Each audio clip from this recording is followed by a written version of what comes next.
BBC Urdu کے programme سیربین میں خوش آمدید. ہمارے لنڈن اسٹوڈیو سے میں ہوں عالیہ نازکی. افغانستان کے چیف ایگزیکٹو عبداللہ عبداللہ نے BBC کے ساتھ ایک خصوصی انٹرویو میں کہا ہے کہ دہشت گرد عناصر کسی بھی ملک کے مفاد میں نہیں. سابق وزیر اعظم نواز شریف کی اہلیہ بیگم کلثوم نواز کی تدفین آج لاہور میں کر دی گئی ہے. میاں نواز شریف سمیت متعدد شخصیات کی شرکت. اور ان سے ملیے، یہ ہے ایک ایسے روبوٹ جو طبی عملے کو یہ سکھانے میں مدد دے رہے ہیں کہ بچوں کا علاج کیسے کیا جائے. دیکھیے ہفتہ وار بلیٹن کلک میں. پاکستان کے وزیر خارجہ شاہ محمود قریشی اپنے پہلے بیرون ملک دورے پر کل افغانستان پہنچ رہے ہیں.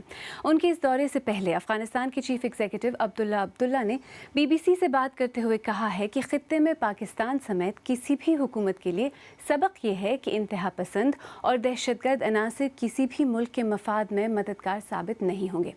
BBC کی نامہ نگار یوگیتا لیمائی نے ان سے بات کی اور پوچھا کہ جب وہ شدت پسندوں کی حمایت یا پناہ گاہوں کی بات کرتے ہیں تو اس سے ان کی مراد کیا ہے یا وہ کہاں ہے؟ طالبان لیڈرز اپنے ہیڈ کوارٹرز میں، ان کے نام بہت واضح ہیں. ایک کوئٹہ شورا ہے، دوسری پشاور شورا وغیرہ وغیرہ. ایسے دوسرے ممالک بھی ہیں جن کے طالبان کے ساتھ رابطے ہیں، اور ہماری یہ امید ہے کہ وہ ممالک اپنے رابطوں کو استعمال کر کے انہیں مذاکرات کی میز پر لائیں، اور اگر وہ تیار نہیں تو ان پر دباؤ ڈالیں. Pakistan has a new government, has a new prime minister. Critics, Pakistan میں نئی حکومت اور نئے وزیر اعظم آئے ہیں. کبھی کبھار ناقدین کہتے ہیں کہ عمران خان طالبان کے حمایتی ہیں، تو ان کے اقتدار میں آنے سے آپ کے پاکستان سے تعلقات پر کیا فرق پڑے گا؟ What he has stated after becoming the prime minister. وزیر اعظم بننے کے بعد انہوں نے خطے میں امن اور استحکام کی بات کی ہے، اور ہم اس کا خیر مقدم کرتے ہیں. ظاہر ہے دونوں ممالک کے درمیان تعلقات کو چیلنجز درپیش ہیں، اور ہمیں امید ہے کہ ہم مل کر ان پر کام کر سکیں گے، اور یہ تبھی ممکن ہے جب دونوں جانب سے مخلصانہ کوششیں ہوں. خطے میں پاکستان سمیت کسی بھی حکومت کے لیے سبق یہ ہے کہ انتہا پسند اور دہشت گرد عناصر خاص کر کے طویل مدت میں کسی بھی ملک کے مفاد میں مددگار ثابت نہیں ہوں گے. ایسے عناصر اپنی حکومت چاہتے ہیں، اور وہ بالآخر کسی بھی ریاست کے خلاف اٹھ کھڑے ہوں گے، قطع نظر اس کے کہ انہیں کم حمایت مل رہی ہے یا زیادہ. اس بارے میں اکثر خبریں آتی رہتی ہیں. کیا آپ کے ملک میں اور امریکہ اور طالبان کے درمیان مذاکرات ہو رہے ہیں؟ There have been contacts and there have been talks. Yes. رابطے ہوئے ہیں، ہاں، بات چیت ہوئی ہے. وہ مذاکرات بنیاد تھے اور ان کا مقصد یہ تھا کہ طالبان کی اس بارے میں حوصلہ افزائی کی جائے کہ وہ افغان حکومت سے براہ راست بات چیت کریں. آپ کی حکومت ان مذاکرات کا حصہ کیوں نہیں ہے؟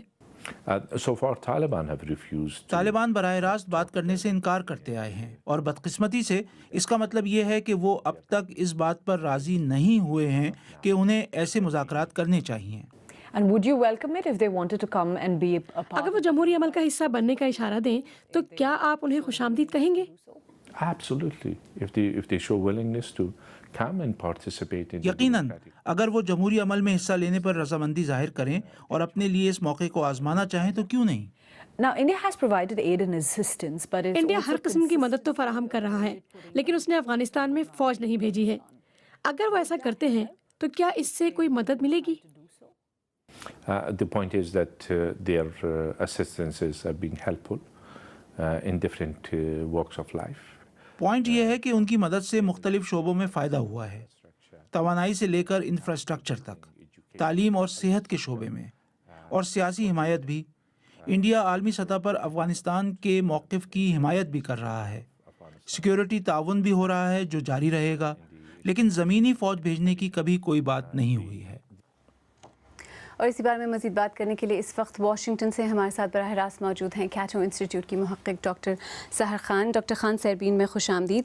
نئے وزیر خارجہ اپنے پہلے دورے پر افغانستان جا رہے ہیں. اس سے پہلے افغانستان کی طرف سے جس طرح کی باتیں کی جا رہی ہیں، کیا آپ کو کوئی مثبت پیش رفت ہوتی نظر آ رہی ہے؟